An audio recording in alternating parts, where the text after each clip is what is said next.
Hello বন্ধুরা, আজকে আমি বানাবো তিতা করলা দিয়ে ডাল। তো তার লেগে আমি তিতা করলাটাকে নিয়ে নিলাম, ভালো করে ধুয়ে নেব। তো এখন আমি কড়াইটা বসিয়ে দিয়েছি।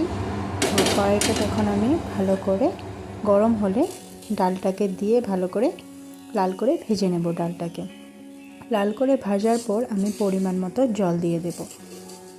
পরিমাণ মতো জল দিয়ে আমি এটাকে ভালো করে বয়েল হতে দেব। তো এখন আমি এদিকে তিতা করলাগুলোকে লবণ হলুদ মেখে ভালো করে তিতাটা বের করে দেব। তো আমি জল দিয়ে রাখবো, লবণ হলুদ মেখে 5 মিনিট মতো জল দিয়ে ঢাকনা লাগিয়ে রাখবো আমি এটাকে।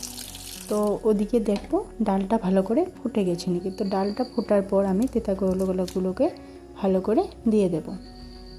তিতা করলা দেওয়ার পর নুন হলুদ দিয়ে এটাকে সিদ্ধ হতে দেব। তো এদিকে আমি ফোড়নের জন্য আদা পেস্ট করে নিয়েছি। তো আদাটাকে আমি কুচি কুচি করে কুড়ানো দিয়ে কুড়িয়ে নেব ঝাঁঝরা দিয়ে। তারপর পরিমাণ মতো তেল